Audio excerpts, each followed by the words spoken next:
Baik, terima kasih pemirsa, Anda masih bersama kami Damai Nusaku yang mengangkat tema tentang keadilan. Dalam segmentasi kedua ini, Kiai Syarif akan menjelaskan kepada kita tentang bentuk-bentuk keadilan yang harus kita wujudkan di muka bumi ini. Silakan Kiai. Bismillahirrahmanirrahim. Assalamualaikum warahmatullahi wabarakatuh. Alhamdulillahi Rabbil Alamin. Allahumma salli wa sallim ala Sayyidina Muhammad wa ala ali Sayyidina Muhammad, amma ba'du. Ayuhal jam'ul karim, para pengharap ampunan dan keridhaan dari Allah Subhanahu wa ta'ala, pemirsa TV One dimanapun berada, dan hadir juga jamaah Majlis Ta'lim Al-Muslimah ya. Ada jamaah Istana Al-Quran 4 Raudhatul Nikmah, ini ada datang kemari, alhamdulillah. Terkhusus buat yang mulia guru kita Kiai Haji Jumharudin LC, Mas Agung, Pak Rektor tadi udah disebut, dan Sivitas Akademika dari Unisma. Yang semoga Allah terus berikan kepada kita keistiqomahan dalam taat hingga akhir hayat. Saya ingin mengawali dengan mencermati apa yang dibaca oleh Tuan Qori kita, surat Al-Ma'idah ayat 8 sampai ayat 9. Ada perintah buat orang-orang yang beriman untuk mereka menjadi orang-orang yang adil. Tetapi kemudian ada penekanan dan kita berikan underline. Wala yajrimannakum syana'anu qaumin ala alla ta'dilu. Dan janganlah kebencianmu kepada satu kaum membuat engkau tidak berlaku adil. Seakan dalam ayat ini Allah menginformasikan, bila ada orang yang tidak berlaku adil, ketahuilah kata Al-Quran, mereka sangat berpotensi membenci kita. Atau kita balik, bila ada seseorang yang memusuhi satu kaum, maka dia akan berpotensi untuk tidak berlaku adil. Karena kebencian. Sehingga jamaah sekalian berbahagia, kalau ada misalkan pimpinan, biar rata nih, di universitas, di perguruan tinggi, di lembaga-lembaga tidak berlaku adil, kata Al-Quran, maka mereka punya kebencian.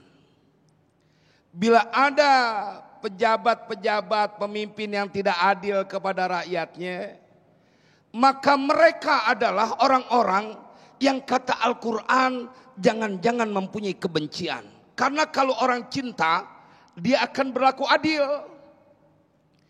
Jemaah sekalian yang berbahagia, sampai Allah beritahukan, kalau ada orang yang tidak berlaku adil, di waktu bersamaan ada kebencian pada diri mereka. Wala yajrimannakum syana'anu qaumin ala alla ta'dilu. I'dilu huwa aqrabu littaqwa wattaqullah innallaha khabirum bima ta'malun. Maka Allah perintahkan berbuat adillah. Karena kalau orang yang adil, dia dekat dengan sifat-sifat ketakwaan.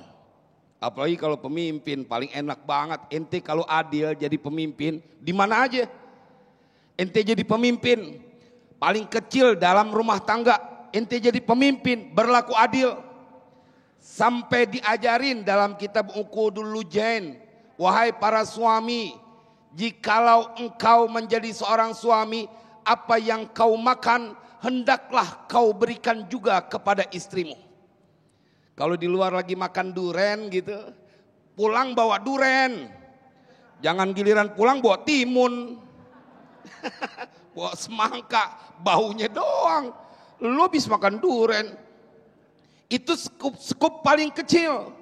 Harus berlaku adil. Maka jamaah sekalian berbahagia, kita akan diingatkan dengan sebuah kisah yang mengharu biru. Saking Nabi Muhammad SAW tidak ingin disebut sebagai seorang pemimpin yang tidak berlaku adil.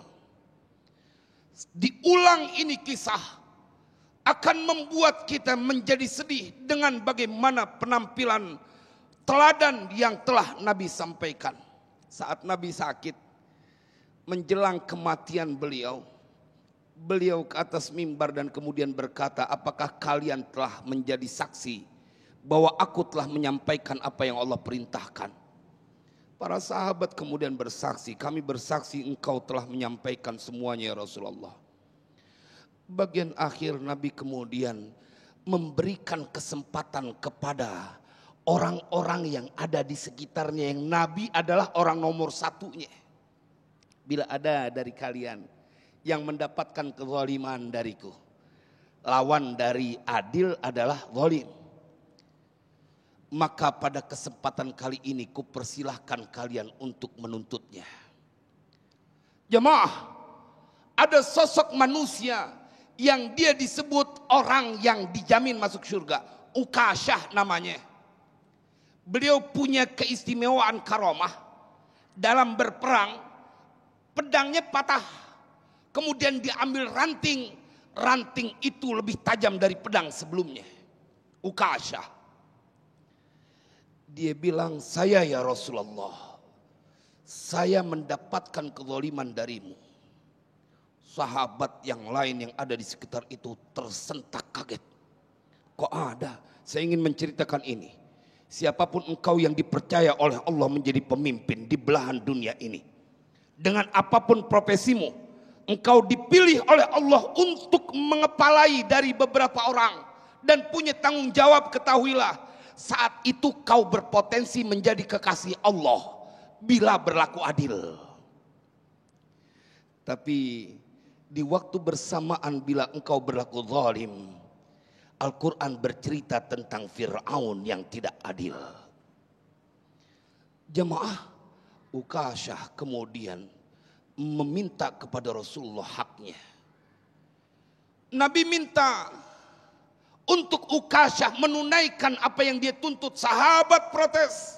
Sayyidatuna Fatimah bersedih. Umar ibn Khattab, Abu Bakar, Uthman, Ali, bahkan Hasan dan Husain. Aku yang menggantikan kakekku wahai paman. Kata baginda Rasulullah, jangan kau ikut campur wahai cucuku. Ini adalah kesalahanku. Jamaah, Ukasyah bilang, ya Rasulullah, waktu engkau memukulku dengan tidak sengaja, aku tidak menggunakan baju. Maka aku minta kau melepaskan bajumu. Siapa yang tidak marah? Sang kekasih diperlakukan seperti itu. Tetapi Nabi meredam. Nabi ingin kembali kepada Allah dengan sebuah amanah yang tidak ada tersisa kecuali ditunaikan. Jemaah, beliau buka. Ternyata Ukasyah sudah lama memimpikan untuk memeluk tubuh baginda Rasulullah dan menciuminya.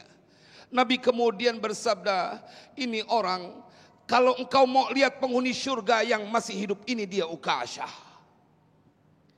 Saya ingin menyampaikan ini kepada kita semuanya. Pada waktunya kita akan dituntut oleh Allah tentang amanah yang telah Allah berikan.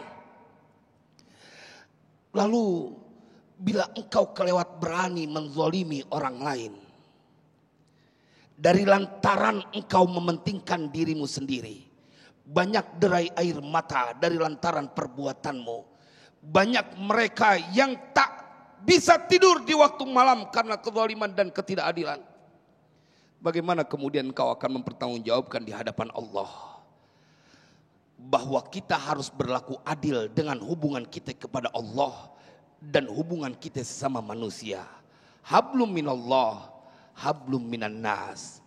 Kita perlu belajar dari seorang Amirul Mukminin Umar ibn Khattab, yang sahabat-sahabatnya kemudian nggak tega ngelihat beliau tertidur di bangku, dan kemudian mereka berkata, tidurlah wahai engkau Amirul Mukminin. Malam dia nggak tidur, siang dia nggak tidur. Malam dia berkhidmah menjadi hamba Allah, siang dia berkhidmah sebagai pelayan karena dia Amirul Mukminin. Dia menjadi pelayan dari orang-orang yang dipimpinnya. Pemimpin sejati sesungguhnya adalah pelayan buat yang dipimpin. Allah, luar biasa sekali. Guru-guru kita telah menyampaikan mukadimah yang insya Allah nanti menjadi bahan bagi kita untuk memperdalam lagi tema kita tentang keadilan dalam tanya jawab. Selepas pesan-pesan berikut ini, Damai Indonesiaku yang dipersembahkan oleh Sarung Wadimor, tentu sarung kita.